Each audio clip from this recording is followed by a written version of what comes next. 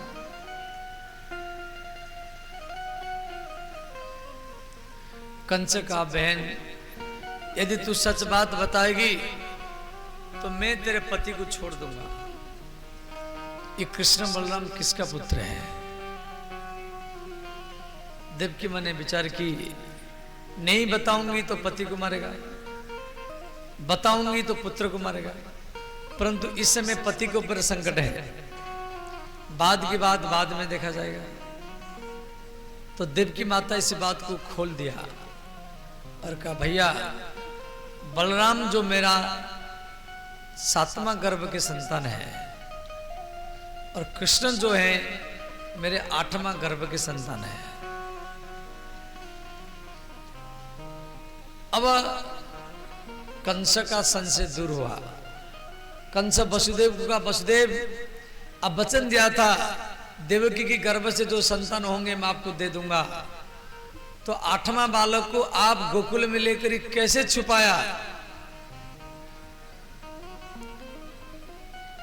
देवकी ने कहा, भैया इसमें मेरा पति का कोई गलती नहीं है। मैं कृष्ण को बचाने के लिए अपने पति को स्वयं भेज करके गोकुल में यशोदा के गोदी में कृष्ण को छोड़ा। यशोदा कन्या जन्म दी थी, वही कन्या को आप मारने के लिए गए जो कन्या आकाश में चली गई। कंस का आज संशय दूर हो गया। कंस देवकी वसुदेव को कहा, देखो हम आपको 2 दिन का समय दे रहे हैं, आप कृष्ण बलराम को मथुरा बुलाओ, वरना मैं आप दोनों का मस्तक काट दूंगा। कंस अक्रू को भेजा, अक्रू जाओ वृंदावन से नंदगांव से कृष्ण बलराम को मथुरा लाओ। कि मया चरितम भद्रम किं तप्तमं परमं तपः किं मत्यापहर्ते दत्तम यद द्रक्षमाद्य केशव।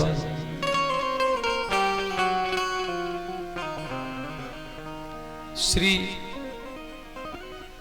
अक्रू जी जा रहे हैं मथुरा से नंदगांव कृष्ण बलराम को लाने के लिए। जाते समय ये मथुरा की जेल में गए देवकी वसुदेव जी से मिलने के लिए।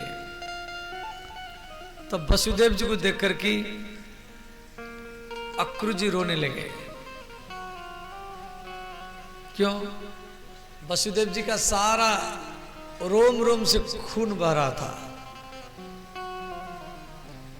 देवकी माता पट्टी कर रही थी जेल में, अक्रूर जी देख करके रो रहे हैं। बोले महाराज हम सब यदुवंशी अनाथ है। कल भरी सभा में कंस आपको मारा है और कंस मुझे भेज रहा है कृष्ण बलराम को मथुरा लाने के लिए, और वो बहुत बड़ा षड्यंत्र किया है। पृथ्वी में जितना बड़े बड़े पहलवान हैं उस सबको मथुरा बुलाया है कृष्ण बलराम को मारने के लिए। ये बात को सुनकर के देवकी माता रोने लगी। देवकी ने कहा अक्रूर आप जा रहे हैं तो कृष्ण बलराम को कहना आपकी मां देवकी आपको क्षमा मांगी है। यदि मैं नहीं बताती तो कंस उनके पिता को मार देता। अक्रूर जी जा रहे हैं कि मया चरितम भद्रम किं तप्तमं परमं तपः। अक्रूर जी रथ में जा रहे हैं तो जाते समय में जगह जगह में कृष्ण के चरण कमल का चिन्ह इनको दिखाई दिया। भगवान कृष्ण नंगे पैर में गैया चराते थे तो कृष्ण के चरण में 64 प्रकार का चिन्ह है। उसे वो जमीन पर दिखाई देता था। भगवान कभी भी जूता चप्पल नहीं पहने जब तक वृंदावन में रहे। तो अक्रूर जी कृष्ण के चरण चिन्ह अंकित मिट्टी को धूलि को अपनी कपड़ा में इकट्ठा कर रहे हैं और मन में सोच रहे हैं जिस चरणों को दर्शन करने के लिए विभीषण रावण को छोड़ दिया, जिस चरण का स्पर्श करके एक पत्थर अहल्या बन गया, जिस चरण को केवट ने धोया, जिस चरण का ध्यान भगवान महादेव करते हैं, और आज उसी चरण का दर्शन मैं स्वयं ही करूंगा। अक्रू जी नंदगांव के निकट पहुंच गए। कृष्ण बलराम रथ लेकर के आ रहे थे। कृष्ण बलराम गैया लेकर के आ रहे थे और अक्रू जी रथ से कूद गए। रथाद उतरन अवप्लुत्य सो अक्रूरः स्नेह विह्वलः पपात चरण पंते दंडवत् रामकृष्णयोः। ध्यान देना, कृष्ण बलराम गैया लेकर के आ रहे हैं। अक्रू जी रथ से कूद गए और कृष्ण बलराम के चरण में जाकर के प्रणाम किए और प्रणाम करके खड़े हुए अवस्था से गिर गए। पपात, पपात माने गिरना। चरण प्रांते, कृष्ण बलराम के चरण के सामने गिरे। दंडवत, दंडवत शब्द का अर्थ है लकड़ी के समान। दंड माने लकड़ी। देखो, आप कभी लेट करके प्रणाम किए होंगे, चंडी स्थान में हो या सिंहेश्वर में हो या देवघर में हो, तो लेट की, अब जो लेट की प्रणाम करते तो कैसे करते हैं? पहले खड़े होंगे, फिर बैठेंगे, पहले खड़े होंगे, फिर झुकेंगे, फिर बैठेंगे, फिर लंबा लेटेंगे। खड़े होंगे, झुकेंगे, बैठेंगे, लंबा लेटेंगे, ऐसे करते हैं। अक्रूर जी ऐसे नहीं किए। अक्रूर जी खड़े हुए अवस्था से गिर गए। पाही नाथ कही पाही गोसाई, पाही नाथ कही पाही गोसाई, पाही नाथ कही पाही गोसाई, पाही नाथ कही पाही गोसाई,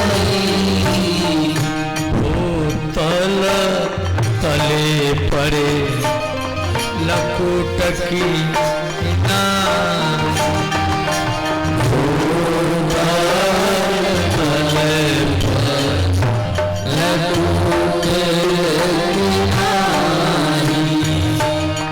भूतल तरे पड़े लकुट की नाम,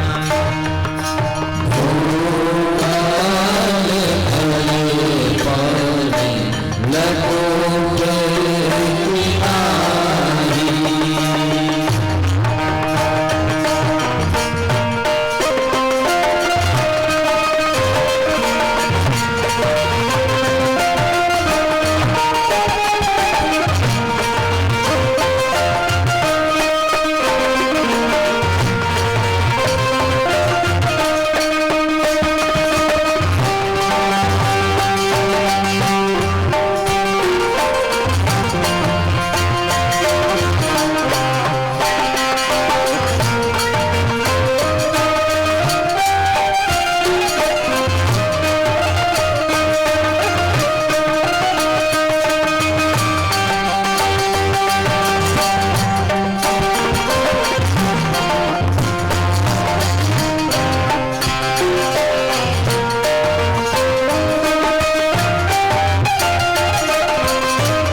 अक्रू जी खड़े हुए अवस्था से गिर गए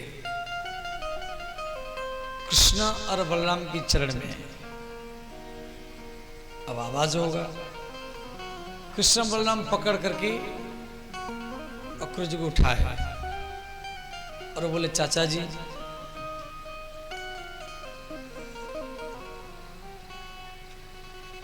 मथुरा में सब कुशल हैं। अक्रूर जी रोने लगे। बलराम जी बोले चाचा जी आप किसी लिए रो रहे हैं, क्या कारण है? अक्रूर ने कहा हे कृष्ण बलराम, कल मथुरा में आपके पिता वसुदेव को कंस बुरी तरीके से मारा है। उनके प्रत्येक रोम रोम से खून बह रहा है और मैं आया हूं आपको लेने के लिए। यदि आप मेरे साथ में नहीं जाएंगे, कंस वचन दिया है आपके माता पिता का मस्तक कल काट देगा।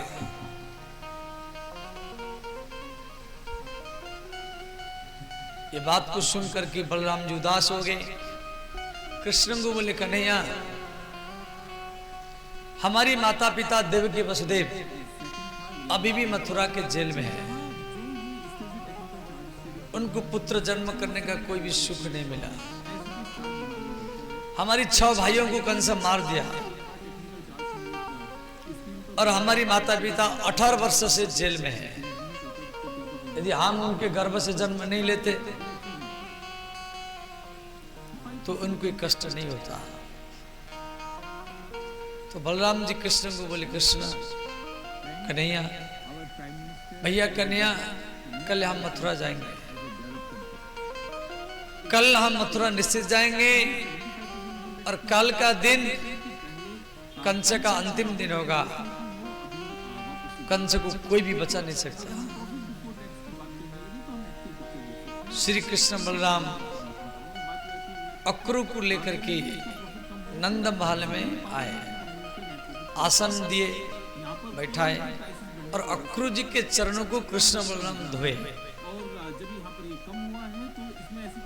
तिलक किए, माला पहराए, आरती किए। इधर कृष्ण के मां जशोदा और बलराम जी की मां रोहिणी दोनों रोषे बनाए कि अक्रूर जी आए हैं मथुरा से, वो महामंत्री है। रोषे बनाए और इधर नंद बाबा अक्रूर जी को पूछे जो आने का क्या कारण है। अक्रूर ने कहा बाबा मैं कृष्ण बलराम को लेने के लिए आया। नंद बाबा बोले अक्रूर, कंस आपको भेजा है इन दोनों को लेने के लिए। वो तो इनको मारने के लिए बुलाया है। जब से दोनों बच्चे जन्म लिए तब से कंस कोई ना कोई राक्षस भेजता रहता है और हम नहीं भेजेंगे, हम नहीं भेजेंगे।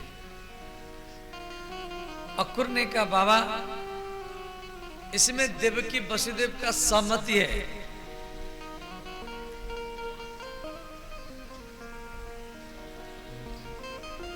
तो दोस्तों विप्रो स्टॉक नंद बाबा बोले देखो दोनों के बारे यदि देवकी वसुदेव का सहमति है में मात्र 100 स्टॉक, तो आप बलराम जी को ले जाओ। तो यहाँ पे इन्फो तो बलराम जो है 10,000 रुपए का इन्वेस्टमेंट वो रोहिणी का पुत्र है। तो आज के समय पे रोहिणी वसुदेव की पत्नी है।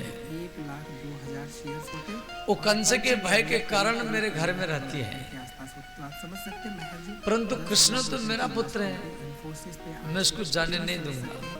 कि अगर इन्वेस्टर्स अक्रूर ने कहा बाबा कंपनी में इन्वेस्टमेंट करते हैं ये कृष्ण देवकी वसुदेव का पुत्र है।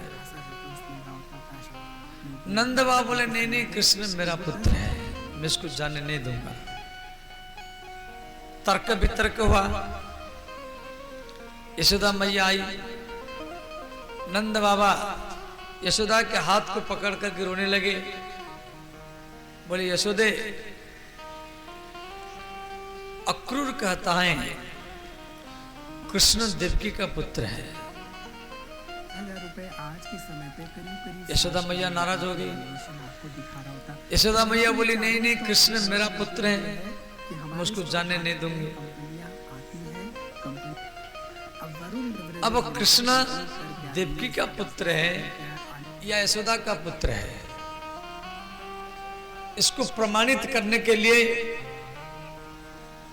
अक्रूर ब्रज में एक पंचायत बैठाया। बड़े बड़े पंचलोक मुखिया सरपंच सब आए।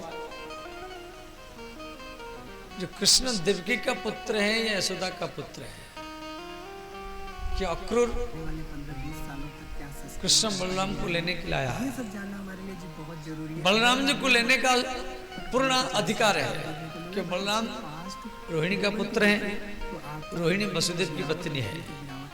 इसके लिए बाइंग अपॉर्चुनिटी होती है परंतु कृष्ण को लेने का पूर्ण अधिकार है या नहीं है, ठीक है। अब यहाँ पे शेयर होल्डिंग पैटर्न अगर इसके लिए एक पंचायत जुड़ा गया। जब भी ये 50 डेज या 100 डेज मीटिंग यशोदा मैया रो रही।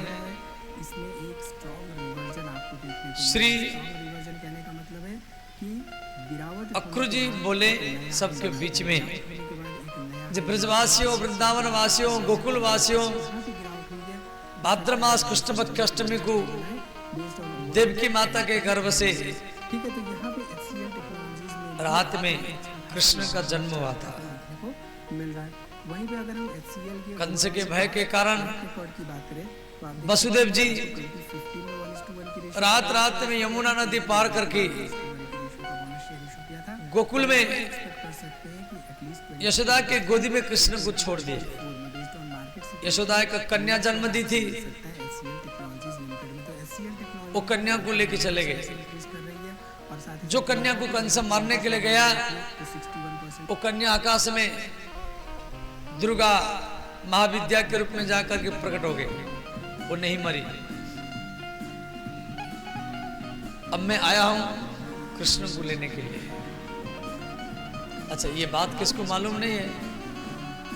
ये तो हम लोग उतना ही मालूम पड़ा तो भागवत में लिखा गया। तो ब्रज के पंचल को बोले यशोदा मैया तू कुछ बोल। यशोदा मैया खड़ी होकर के बोली, जो अक्रूर कहता है वसुदेव जी कृष्ण को ला करके मेरे गोदी में रात में छोड़े हैं, यही सोचते हैं कि 3 पैसे का पेनी स्टॉक है, 10 पैसे तो का कौन देखा? गवाही देने वाला तो कोई होना चाहिए। देखा कौन? 39 लाख इसकी अब वहाँ कोई देखा तो नहीं बात को। आप समझिए कि आप छोटे अगर बिजनेसमैन हैं, तो यहाँ पर यशोदा मैया जीत गई, आप चाहे तो इन स्टॉक्स में परंतु अक्रूर जी बहुत बुद्धिमान थे, डिविडेंड दे रही है। वो मंत्री है, यदुवंशियों के मंत्री थे। मंत्री माने जो मंत्रणा दे। खर्चा कर रही है अक्रूर जी तुरंत दूसरा बात रखे, अब यहाँ पे ये क्या जो ब्रज के पंचों मुखिया सरपंचों, क्या है, अगर आप देखेंगे तो यदि यशोदा मैया कहती हैं जो कृष्ण को मैं अपने गर्भ से जन्म दिया हूं, यहाँ पे ये तो कोई स्त्री बालक जन्म देती है पहले नाभि काटा जाता है।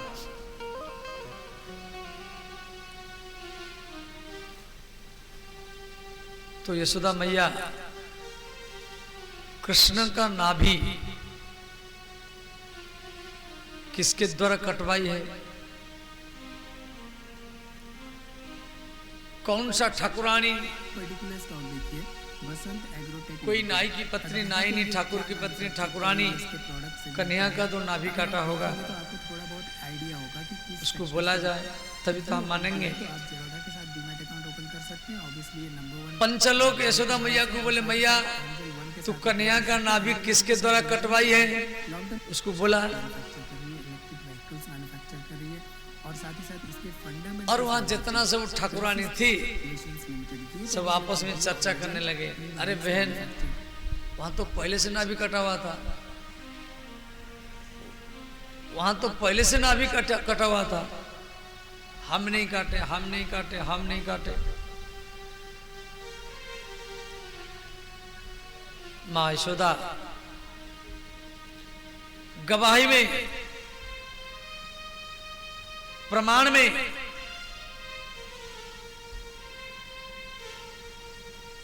कोई नहीं आया। तंत में ब्रज के पंचलोक, मुखिया लोग कागज में लिखित प्रमाणित किए कि कृष्ण यशोदा का पुत्र नहीं है, ये देवकी का ही पुत्र है।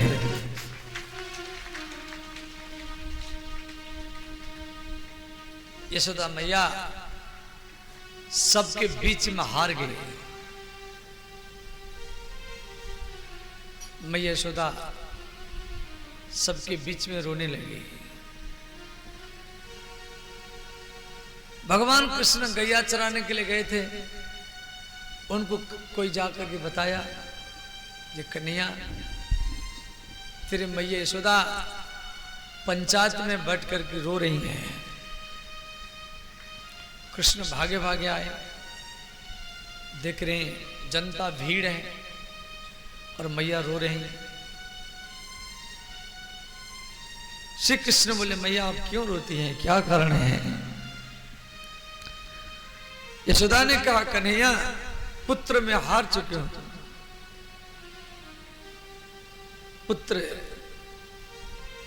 मुझे भी मालूम नहीं था जब वसुदेव जी आपको ला करके मेरे गोदी में छोड़े हैं।